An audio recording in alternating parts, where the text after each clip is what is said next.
Welcome in to the latest episode of Betting the Pitch podcast presents the NFL podcast. I'm your host, real underscore G Warner, joined as always by A underscore Schnicker.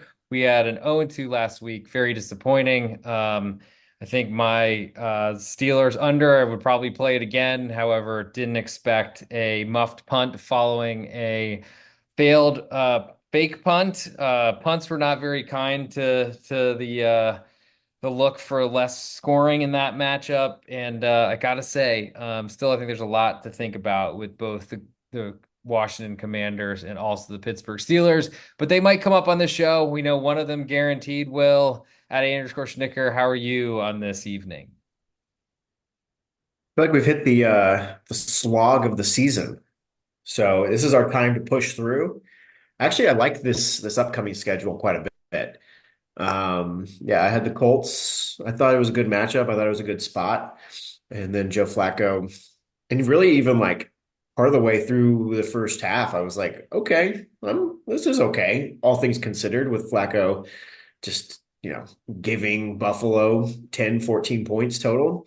But yeah, just not the right side at the end of it all, and we're here to pick winners. And so that's what we'll do this week.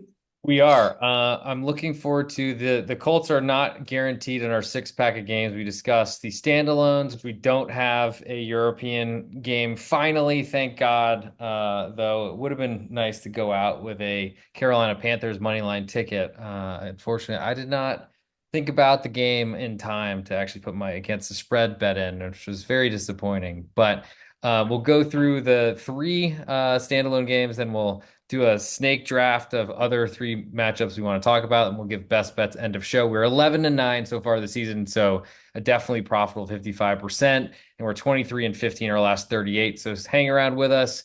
We have licked our wounds, and we're ready to find more value on this card. If you're not subscribed to us on Apple Podcasts or on Spotify, please look Betting the Pitch up. Wherever if you're listening on either of those platforms, of course, just hit the button, subscribe. Same thing at the real underscore G Warner on Instagram and on YouTube. Hopefully, my technology will be a little bit better for this episode so we can get the reels up as I did not actually post them. Maybe that's related to our 0-2 performance. We'll move to Thursday Night Football, which is actually another big game coming off a very interesting one in the AFC North. Now we have an NFC East battle between the Washington Commanders and the Philadelphia Eagles. We have the Commanders a 3.5 point underdog at present. Total is 48.5. What say you, A underscore Schnicker? Oh man, I love this one. Love this game. Um, yeah, I think we learned quite a bit about Washington, What did we and learn? I think that they're legit. I think um, that it's a legit team. Whether they've been aided by some bad defenses, they've been dominant. Their offensive line little is not so great. Offensive line not so great. But that's the whole thing is like this is a fact finding mission. This is like what the whole season's about. You know, you're taking slices away from these pieces and trying to figure out who's legit, who's for real, and who's not. And then you're trying to stake your claim to, what is that, four, five, six teams that you feel great about, and you pick them week in, week out. I think you and I are in alliance. I think Washington's a good team. Am I speaking out of turn for you? So the Commanders have lost three games this year, two on the road, including the opener at Tampa Bay, which I thought they were just getting way too much respect in a Jaden Daniels debut. Yeah. Then at Baltimore, played a tough game. I mean, uh, back and forth. To me was, I mean, that was when the fourth down 100% streak was still out there. I thought a loss to Pittsburgh off of a bye week was not a terrible loss by any means. Pittsburgh's been good. But I feel like they were really fortunate to be in the game against Pittsburgh, thanks to, I mean, of course, giving up a touchdown basically on a forced punt that their Zacchaeus didn't catch. Ridiculous and awful, especially for an under. But I felt like they were in the game based on the fake punt failure, which they made a really stupid decision on 4th and 16 to not cover one of the gunners, saying daring Pittsburgh to throw to put the fake package in and call it.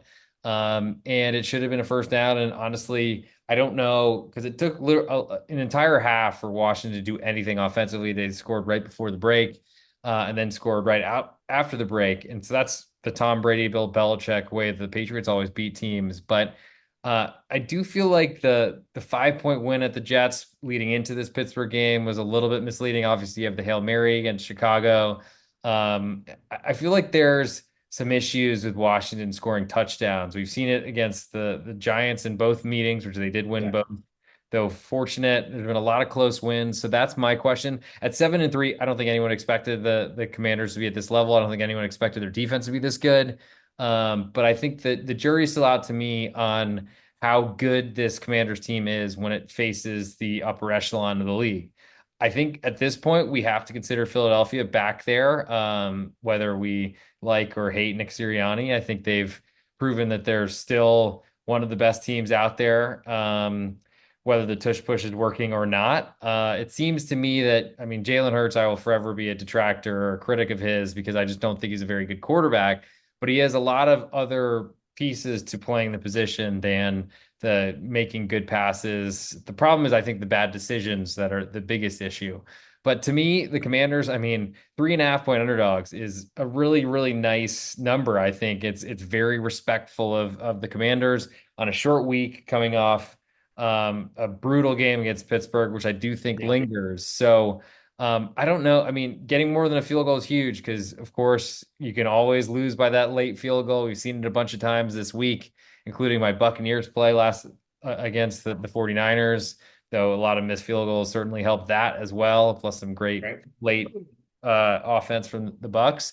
But I don't know that 3.5 is enough for me to want to fade Philadelphia in one of the few home field advantage NFL stadiums that's out there with a Commanders team that just doesn't seem like they can score touchdowns. Yeah, I early in the year, I've had high expectations for Philadelphia most of this season, and I think a lot of people were pretty easily writing off the Eagles lose that game to Atlanta on Monday night in the primetime spot. And then yeah, Sirianni is like He's a lunatic. there's I don't know what he's good at. I have no idea where his fingerprints are on this team, but like the talent is all there. And so that's kind of the battle back and forth. Um, because I'm terrified to think of what the game plan is when he's in charge or like what he's truly doing. Um, I mean, they're because seven and yes, two. otherwise I do think it's probably short this game. They're 7-2 with a one Yeah, point loss in a game that they never should have any business losing on that Monday night against Atlanta. yeah, A pretty dominant loss on the road at Tampa. Then since they're by, they've been perfect. I mean, schedule hasn't been impossible, but they did pretty much destroy a Cincinnati Bengals team on the road, who's, I mean, say what you want about the Bengals. I think they're a good team and they're going to make the playoffs. And I think they could be one of those teams you really don't want to play as a lower seed, even in your home venue. Um, it's really hard to know what to make off of a Cowboys game. Do you have any feeling? I mean, so I think the side I'd probably lean towards Philadelphia at this point, Tuesday night, recording this for Thursday. Um, and the total, I feel like there's some value going against Washington high scoring games, even though Jaden yeah. Daniels is really, really tremendous at avoiding the pass rush and kind of making up for a bad offensive line that we talked about already. Um, I I also feel like the Eagles can have real struggle scoring them like themselves. So I feel like 48.5 is another big total, but we saw, I mean, different story with than the Bengals and the Ravens. But like, if that's not the definition of a Thursday night football under, that still somehow climbs over the total. I don't know. Like, I'm starting to think my underplays might be extinct after 10 weeks this NFL season. Yeah, I mean the Ravens Bengals one was tough. Many different just but also that we had talked about how just both teams had such advantages and the first half looked like okay, yeah, this is what I expect for a Thursday night and then yeah, it all but I think I would probably lean towards the under in this one as well. There's a little value there at 48 and a half. Um, because yes, it's the standalone spot. But it's still scary for those two often like teams that are, you know, led by their offenses. It's still a scary proposition to go under. But I do think there is value there, and especially short week and just the public sentiment, the opinion of Washington, um, not matching reality in terms of red zone efficiency and what they're able to do in the red zone. Um, this is a good one. That Thursday night football usually is pretty awful, but they that last week and this they've had some pretty good matchups. We'll see. We'll see if that continues because unfortunately, some teams do end up laying eggs, and this is the first time that Washington will face Philadelphia this year. So less of the in division, I think, variance here because you don't really know Hmm. the other team as well because you haven't played them yet. We'll move Yep. now to Sunday night football. So skipping all the Sunday nights, which we'll get back to when we do our snake draft portion. But standalone game, Sunday night football seems to matter a lot for the AFC playoff race. It is those Cincinnati Bengals. They're currently a 1 point underdog on the road to the Los Angeles Chargers. Total is 47 in this one. The Chargers are getting a little bit of love here recently. Might be because of their khaki coach. Yeah, this is one of those teams I still don't really know what they are. Um, we know what the identity, what Harbaugh wants to do. Let's go to the defensive side for the Chargers to try to, um, that's what we're probably going to discover on Sunday night is how good is this Chargers defense. We know the Bengals offense, how electric they can be. And I think the Chargers really haven't. I mean, I guess the Cardinals have shown to be a decent offense, not elite, but decent. And they handled themselves fairly well, though. That was kind of some. I'm sorry to bring that one up, but it was kind of some manipulation in the final score. I don't know if the right side. Not I don't know. The right side didn't win on that one, but so to me, like this line is screaming that the Bengals are the side, Oh, why screaming. that? Do you think Plus, all of Cincinnati will be in SoFi Stadium for I mean, forcing the Chargers into a silent count? we do know it's the worst home field advantage. Like, what would you even do? Like a It's point? not one. I don't think it is one. So it, but you Maybe for the time change, I don't know. Like maybe I'd give them a point and a half because you're uh going West Coast. I I mean, don't know. I don't know. the travel is something. I don't think the Sunday night football is going to be at 5:20 or Yeah, you're right. Pacific time, so it's not Doesn't even like matter. that significant. No, not change anything. I mean, I feel like if you consider these two teams equal, you probably have to make the Chargers a 1 point favorite because they're at home and they didn't have to get on a flight. But I don't know, like So with the way teams where travel would you rate? now, I would not have the Bengals and Chargers equal right now. I I would mean, still have the Bengals better. and I know that you came into the season pretty high on the Yep. Bengals too. And I'm not saying that to track anything, maybe just No, to no, no. load the That's a schedule in good front of me. But good um, disclosure. I think the the Chargers to me, I mean, they've had a lot of love preseason too. Like things were going to change, and I was like, wait, this quarterback that's never done anything is going to all of a sudden turn into uh the opposite of a pumpkin, I guess. And Yeah. all of a sudden, this team that's just got a bunch of like has been Baltimore Ravens running backs that all have all been collected are they're just going to work. And there's something about the ground and pound of Jim Harbaugh that's worked in college, it's worked in the pros before, it's coming back and working again. Um, I don't know, like Cincinnati, there's a ton of Cincinnati Joe Burrow fans here in Dallas, which is, I think, a combination of a big LSU presence plus, I guess half of the Midwest seem to move here, though I don't really believe that. I just don't know that this is like one of those traveling fan bases like Green Bay or like Pittsburgh that should make Cincinnati a road favorite here. So, I mean, when you look at the records too, I mean, the Bengals are 4-6, and it's really one of those things you should throw out and never really consider.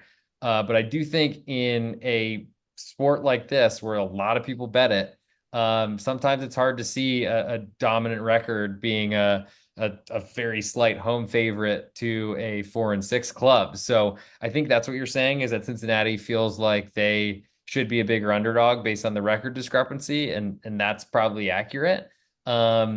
I mean, 1 point loss to Baltimore, a blowout to Philadelphia, just not great. And then the other wins are like Las Vegas, Cleveland, the New York Giants, Carolina. Those are the teams they've beaten. So they've got swept by Yeah. Weak. Baltimore, lost to Washington, lost at Kansas City, and had the weird loss to the Patriots. But this might be one of those things where if you're betting that you think the Bengals are good, then +1 is probably a decent value because no way can anybody price the Bengals correctly based on the record and who they've lost to this before. And some retired coaches say that your record is who you are, but That's right. That's true. I don't know that I mean, clearly if you were just betting the better team at 7-3 at home as a 1 point favorite, I think there's a reason why they keep building casinos because you're not winning very often. So I Sure. think to that end, I like the Bengals at +1. I'd love to see them higher. I just don't think we're getting much bigger than this. Like, I don't think it's hitting 3 before kickoff. So, if you like the Bengals and you think they can win, and maybe you just we hope for if you're on the Bengals side that you hope there's a lot of traveling fans in orange and black. Yeah. Now to Monday night, which seemed like one of those cool kind of sort of Texas rivalries. Houston and Dallas always is one, but these two teams never really seem to me to be big rivals. The Houston Texans are now a 7.5 point favorite on the road at Jerry World. Fortunately, a night game, so there'll be no stained No glass window sun. sun issues in this, which like always and only impact the home team. But Yeah. the Texans 7.5 point favorites coming off an incredible loss on Sunday Night Football to the Lions. Total is 42 in this one. And actually, that is coincidentally also the over-under for passing yards for the starting quarterback, Cooper Rush. It's time to just let Trey Lance. Let's just figure out what he is. Why not? I mean, Just he give him the can't rest get of the worse. season and see what happens, and then you're done. That's fine. What's the worst that can happen? You finish 3-14 and you That's the get best. That's the best that can happen. exactly. That's what. Yeah, like there's. Well, Mike McCarthy's coaching for his job, and so he knows if he. Okay. I guess so. I mean, if he's, I mean, I thought he potentially was getting fired after 3 consecutive 12-win seasons. Like there's Mike McCarthy coaching for his job, and then there's like one of the like recent Guantanamo Bay like guys that admitted to like being part of the 9/11 scheme. Like he's got any sort of chance now that after that admission. No idea how that confession was received, but I do know that there are no rules in Guantanamo Bay. Keep going. There are none. There are also no rules when you're looking at the Cowboys offense because they find so many ways to get in their own way that it doesn't seem to matter. It's not going to be any different, even with a Texans defense that probably got its pride beat up a little bit. They get what 5 interceptions and still 5 interceptions, great for a fantasy defense that then somehow still loses a game, which is yeah. unbelievable.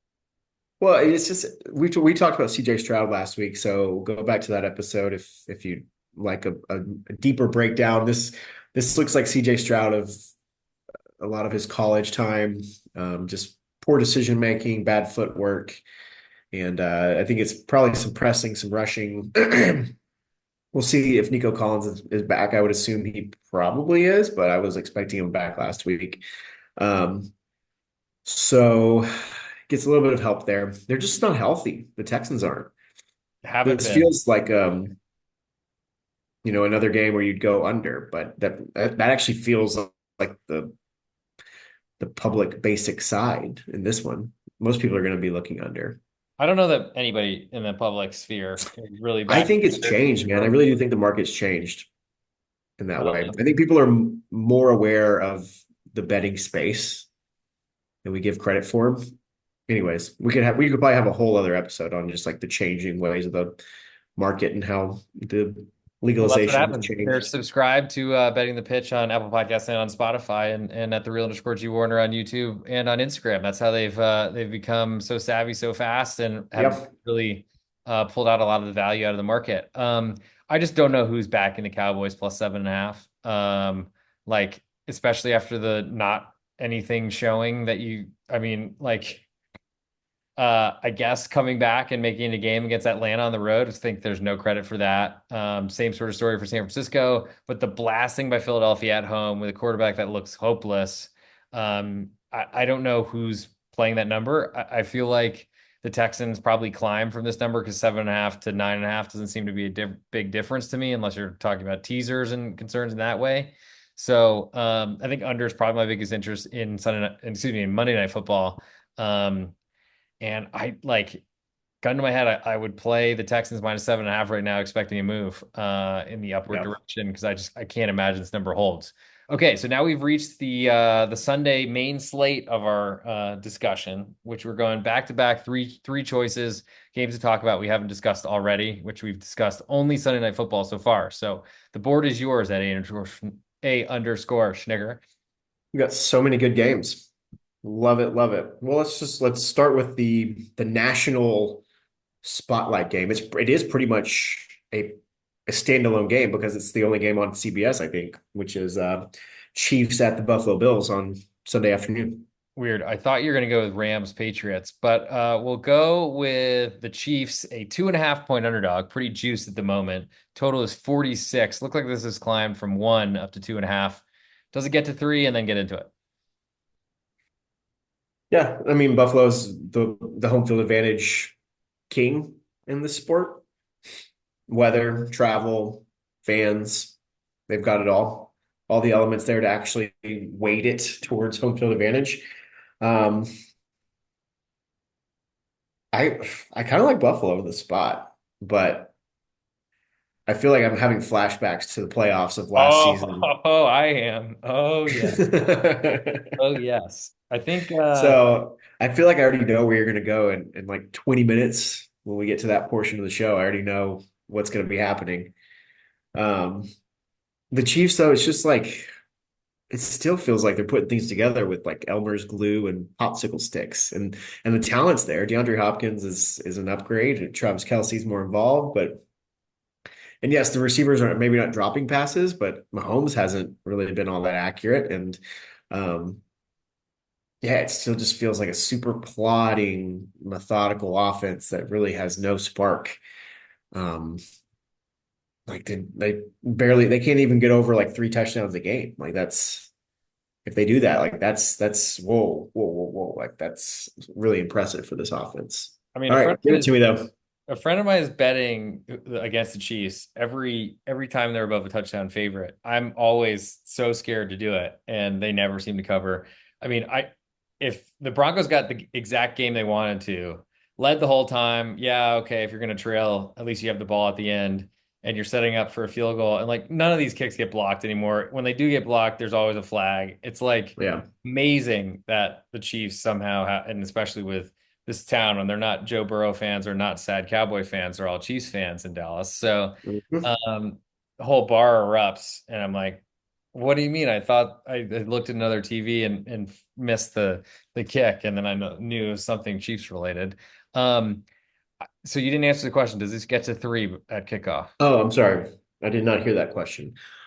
No, it is not. It's not getting a 3. No, I don't think it can get to 3. I no don't chance. like if it does. Then just take the 3 and ride with it, I man. mean, I'm sorry, but I'm going to play the 3. I don't love it. I don't like it. I mean, there's still plenty of issues. I have come across the Josh Allen, and I respect him a lot more because he's done a good job of not turning the ball over. He doesn't have much help, I don't think, still, but he does have some uncanny ability to just always make the right play. It's kind of what Patrick Mahomes does, with arguably better options, weapons, whatever we want to call them. This feels like a great game. That's going to be a playoff preview of probably the AFC Championship, though it looks like the home field will probably flip for that matchup, which I got to say is a really big deal. So this is a big battle for the Bills, and probably if they can win this game, then they are playing their best players for the rest of the season for fantasy players out there. They lose with a 5 game lead or something like that in the AFC East, like there's a good chance that we're getting half games from Josh Allen down the stretch, which is never good for anyone who's because you're certainly not sitting Josh Allen in the playoffs if you're a fantasy owner.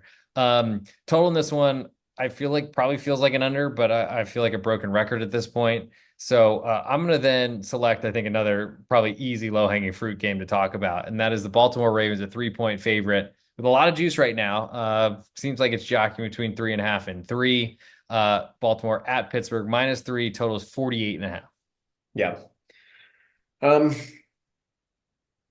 I don't want to bring it up again, but like last week was that game was under without two special teams blunders or miscues. Really, the fourth down, like the fake punt was it was open, it was there. It was It just just like dropped. was Yep. bad execution, you know. Yep. So that game lands 41 without just the stupidity.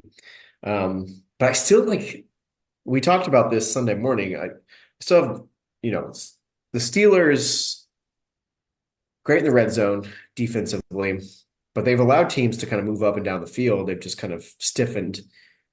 They can't do that against the Ravens. Like they can't afford to do that. Although I do think the Ravens can get in their own way when you talk about that. It's a divisional matchup. Talking about 3-point home or 3-point road favorite in a divisional matchup like this. I think last year you and I both were like, okay, it's almost like automatic to take the home dog in this kind of rivalry. Um, the Ravens offense though is just I did look at the weather and I know it's way too early to be looking at the weather for a Sunday game. Everything looks fine. I know you care about that. Uh, but it's like, yeah, it's one of those don't know if I could live with myself if I take a divisional road favorite in this, especially in this division.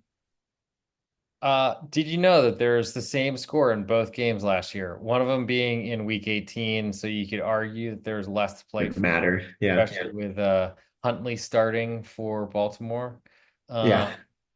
But 17-10 Pittsburgh, both matchups home and away. That certainly suggests low scoring game, though, of course, Lamar Jackson being in might be a big deal.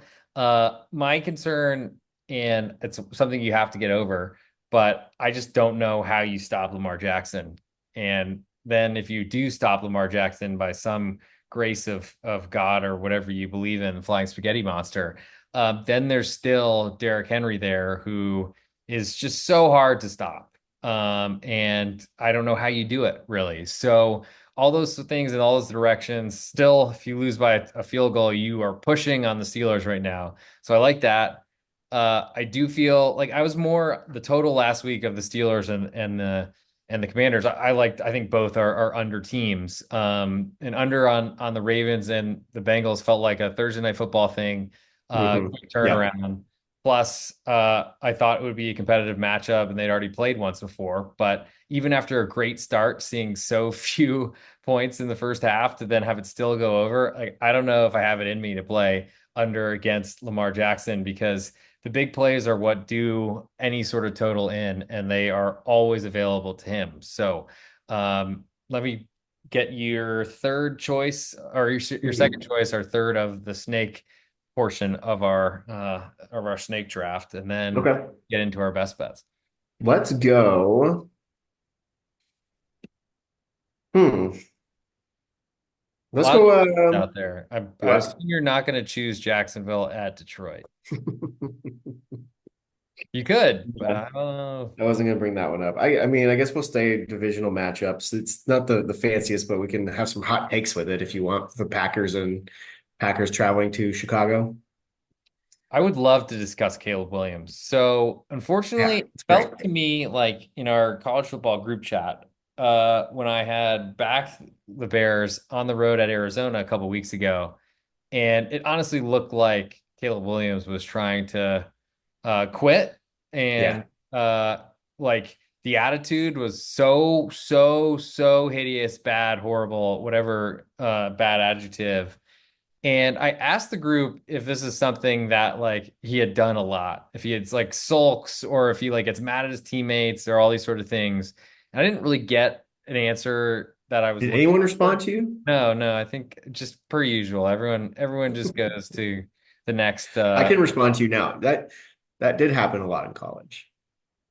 and you could It did. argue it was because he played. I mean, he took a Oklahoma starting quarterback job when Oklahoma was like one of the best programs in college football. It's a little bit different today, but They did somehow close a favorite to a ranked team on the road at Missouri last weekend. And then he went out west to USC and was a Heisman Trophy winner. Or like he's got a Heisman in his desk or on his desk or wherever you store Yeah. those sort of things. But also had an incredible losing streak that racked him up at USC. Now he goes to Chicago, and I feel like there's a lot of things that I don't like what I see. Yeah, it's like I don't I mean I'm not gonna name any names, but it's kind of like when you have a coworker that never says no. And so you're just like watching that poor person just get abused by your boss because like you just know that they're gonna say yes to what like no one ever told him no.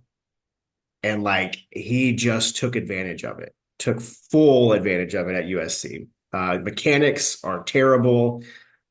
He's got a defensive minded coach that doesn't should not be a head coach in the NFL. I mean, he doesn't know how to use challenges, but that's a whole nother thing. Do what? He doesn't know how to use challenges. So like, Oh, goodness it, gracious. it, Like even watching Hard Knocks, which is like you're not really getting all that much. I was like, this dude is a clown. Like everything he does is just cringy. Um, like Caleb Williams needs someone that's gonna like probably get on him. Like get like, man, you're staying it with it, I guess the curse there is like part of his strength is like his off script ability to like create. But like someone's got to get in there and help him structure because the off script is just not going to work in the NFL. I And mean, yeah, he it all started script with every play because they every can't. play. Like the footwork isn't there. Like it's just he was able to create these amazing plays at USC, but it's college kids, man. Um, Everything has changed since that Hail Mary. They've lost three straight and looked like zombies in these last two. Um, Perfect narrative based type stuff. You're probably going to see like the best effort you're going to get. They fire their offensive coordinator. Everyone's bashing. It's super narrative to like swing the other way, you get an all out effort. But like, how often do we talk about in those circumstances and then we never see that like really all out effort? Like it's just they've kind of quit, and it's a fundamentally flawed team So the against a really Bears, good Packers team. Bears season so far, they should have lost the opener to Tennessee. We're down big at home. Then lost the next two, Houston and Indianapolis on the road. Won three straight. Los Angeles Rams, who were really banged up. Carolina and Jacksonville, all three at home.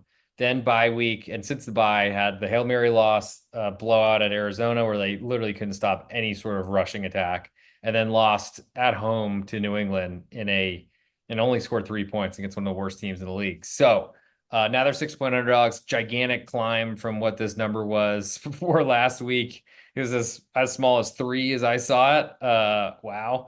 Um, I don't I don't think there's much that I can really get in the way. I don't think Green Bay's looked great. I still think Jordan Love's really banged up, but I don't know that there's enough there for me to want to like step out, walk the plank because there's a good chance that no one's there to save me, and I'm literally walking it off into the alligators who keep like clapping for me to keep the next step coming. Yeah, I mean, I think too often in this industry, people like you're making that play to hold the ticket at the end and be like, look how smart I am. But like too often you just come off looking stupid. Um, It's probably a value situation. Numbers shouldn't move 3 points from look headlines for right, sure in right. season. It's probably the sharp side for sure is the Bears. I just don't think that my money will be there. So now we've come to the end of our show. We are 11-9 on our best bet so far this season, and we're looking to get back on the right side for this week. Maybe with Caleb Williams, if that's where you're potentially hinting at going, or maybe not. So if you're not following us across the various platforms, hit subscribe wherever you're listening to us, Apple Podcast, Spotify. It's called Betting the Pitch. If you're looking or listening on YouTube, it's the real_G Warner. On Instagram, same sort of thing. And I will be trying to find a way to get a video up sooner rather than later if I can, unlike last week. So at A_Schnicker on this Tuesday, November 12th for the week 11 of the NFL. Where are you going for your best bet for this episode? I don't think you would be able to predict this one if I gave you five tries. I Um, I'm even more excited now. okay, well, We're gonna go with a home underdog. Um, and there's two sides to this. We're gonna go with the Patriots +5, Ooh, okay. hosting the Los Angeles Rams. We've got a couple situational spots here. We've got the Rams traveling across the country, um, playing in elements, playing in New England, time change. Those are all those numbers are most of that the odds makers are going to try to bake into this number. Um, I also think like I've it hasn't been perfect. It hasn't been like an efficiency machine, but like I've enjoyed watching Drake May quarterback the Patriots. And we talked last week. I'm kind of kicking myself. I haven't been on the Rams bandwagon. I My number and your number were so far off with the Dolphins and the Rams, and I feel validated in where I have them. And again, I'm like, to me, this is like screaming value with the Rams such a huge favorite on the road. So I think I've probably filled up enough time with that rationale. So let's go with the Patriots +5. That works. Hey, this is the real underscore G Warner, Instagram, Patreon, Twitter, and on YouTube. This is the 1 minute YouTube short Instagram reel of betting the pitch, the NFL edition. You just heard at A_Snicker. He gave out his best bet. We're 11-9 our picks so far this season, a nice 55%. He gave you the New England Patriots a 5-point underdog. Got that early start plus the Drake May love. I'm not sure if he has the jersey on now or if it's behind him in the blockaded or quieted background. But the Pats have 5-point underdog at home to the Los Angeles Rams. For my best bet, I'm staying in that early window. I'm going to go to the New Orleans Saints, a 1-point favorite to the Cleveland Browns. It's hard to do it. It really looks gross. I was very impressed by the performance last week. And I feel like the Browns, yes, coming off a bye will help. I still think there's a lot of problems in that team, that locker room, and in that club. And I don't think that Jameis Winston on the road is going to solve any sort of problem. So grab the Pats +5 at A_Snicker and grab the Saints -1 for at the real underscore G Warner. And that'll do it for this episode. Thank you all for tuning in. We will talk to you on next week's episode, going through hopefully 2 winners to get the train back on the tracks. Until then, make sure you subscribe wherever you're listening. Give a 5-star review, read something or write something and I'll read it, or A_Snicker will read it if it's NFL related, or any of the podcasts on this network will read it. Thanks so much.